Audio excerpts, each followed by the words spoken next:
Secunderabad Bowenpally market committee chairman దురుసుగా ప్రవర్తిస్తున్నాడని ఆరోపిస్తూ మార్కెట్ యార్డు వ్యాపారస్తులు నల్ల బ్యాడ్జీలతో నిరసన చేపట్టారు. చైర్మన్ వైఖరి నిరసిస్తూ ఆందోళనకు దిగారు. శుక్రవారం ఉదయం 8 నుంచి 9 గంటల వరకు గంట పాటు మార్కెట్లో క్రయ విక్రయాలు నిలిపివేశారు. మార్కెట్ కమిటీ చైర్మన్ కు వ్యతిరేకంగా నినాదాలు చేస్తూ ఆయన కార్యాలయం ఎదుట శాంతియుత ప్రదర్శన చేపట్టారు. వెంటనే క్షమాపణలు చెప్పాలని డిమాండ్ చేశారు. లేని పక్షంలో మార్కెట్ బంద్ కు పిలుపునిస్తామని వ్యాపారస్తులు హెచ్చరించారు. గత కొన్నాళ్లుగా బోయిన్పల్లి కూరగాయల మార్కెట్ లో వ్యాపారం నిర్వహిస్తున్న తమ పట్ల చైర్మన్ అనుచితంగా ప్రవర్తిస్తున్నట్లు వారు ఆరోపించారు. చైర్మన్ వైఖరికి వ్యతిరేకంగా 3 రోజుల పాటు నిరసన కార్యక్రమాలు చేపడతామని పేర్కొన్నారు. బోయిన్పల్లి మార్కెట్ అసోసియేషన్ అధ్యక్షుడు సోమ దేవేందర్ రెడ్డి.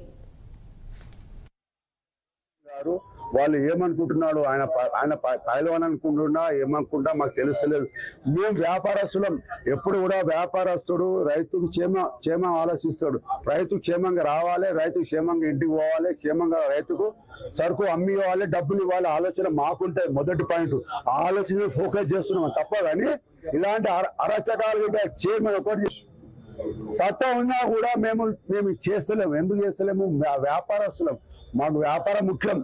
ఆ దృష్టిలో ఆ కోణం లోపల ఎప్పుడు కూడా ఎన్ని మాటలు అన్నా కూడా మేము సైలెంట్ గా ఉన్నాం.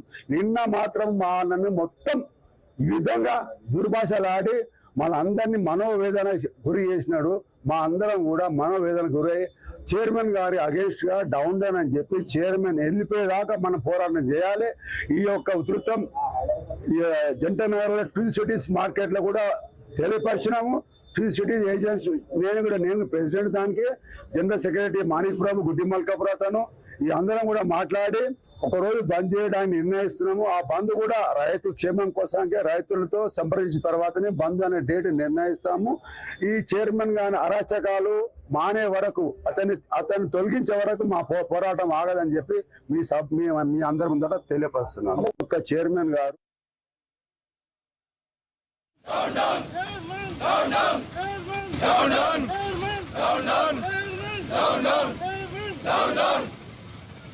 అధ్యక్షుని వెంటనే